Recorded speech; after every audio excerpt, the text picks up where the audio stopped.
Wait, I thought, wait, um, okay, so what happened?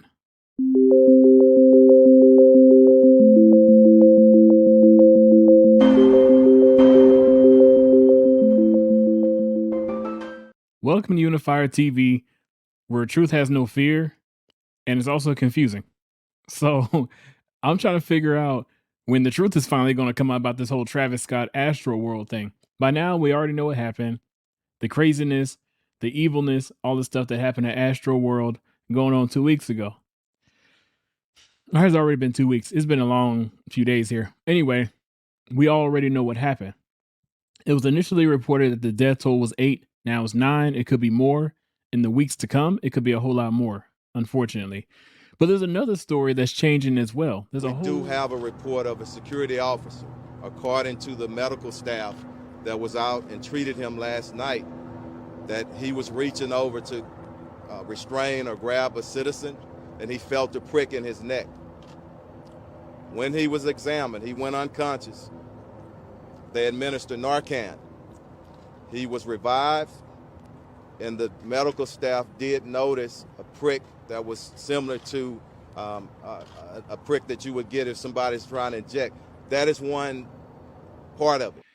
now we're hearing that the supposed situation that happened with the security officer, because initially the report was that the security officer was stabbed in the neck by a needle full of fentanyl, and he passed out and woke up in the officer's tent. Turns out that the chief of police backtracked on that. He completely backtracked. The initial story said that the officer himself examined himself after waking up and realized that he saw a needle hole in his own neck. So that turned out to be a lie. Now the chief of police is saying that that's not what happened. Members of the medical team in the medical tent said that a male security guard had come in and said that somebody had pricked his neck, and we felt that it could have been something ingested. We did locate that security guard. His story is not consistent with that. He says he was struck in his head. He went unconscious.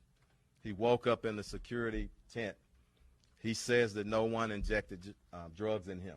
So we want to clear that part up. So the whole needle thing is complete hoax. Just like I felt from the beginning. I felt like this was a major cover up because they're trying to put this all on fentanyl, because we know there's a major issue with fentanyl right now, especially with the border being wide open. Well, it was. I'm not sure what condition it's in now, but by now we have the cartel and all kind of drug trafficking and human trafficking all over the place.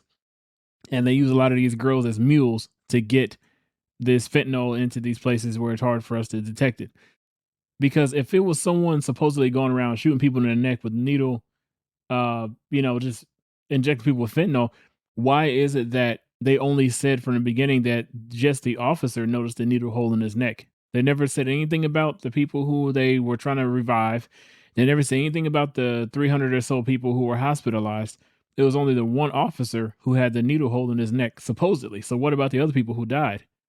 They were saying that it was someone going around shooting multiple people in the neck with this needle. So already the whole story is falling apart. My take, it was demonic. My take, it was satanic. My take was a sacrifice. People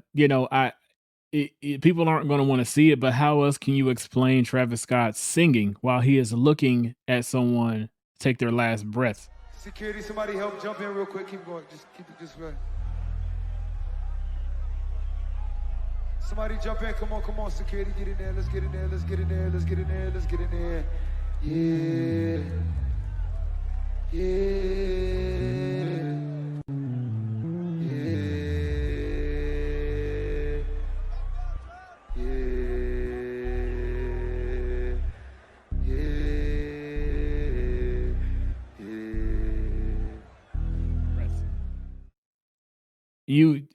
There's no way to explain that. There's no way to justify that. And for you people saying that it wasn't his fault, that would be an easy thing for you to fight, an easy thing for you to push if that video didn't surface. But by now we already know he saw what was going on. It just wasn't an issue for him. But like I said, we can go in circles on that. The point is, now the narrative is changing again because now that we're finding that the story fell apart from the beginning, so what are they going to blame it on this time? Do we really believe that the mainstream media is going to want to call out a satanic event?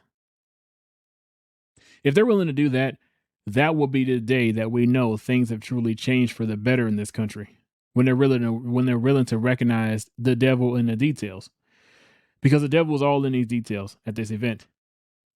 I mean, the imagery, I mean, goodness, uh, check out Shelby. I don't want to mispronounce her name. Shelby, Ellimac.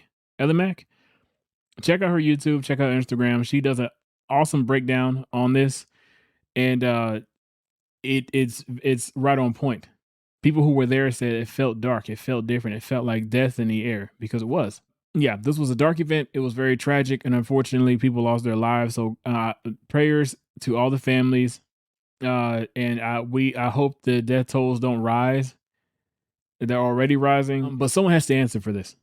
Someone has to answer for this, and I do think that the chief of police should um, be held accountable for allowing this narrative to pass through and reporting on it as if he knew it for a fact. I think there's a lot of lying going on. There's a lot of cover up. So that's just me. What do y'all think? Yeah. Look, try not to attend any concerts.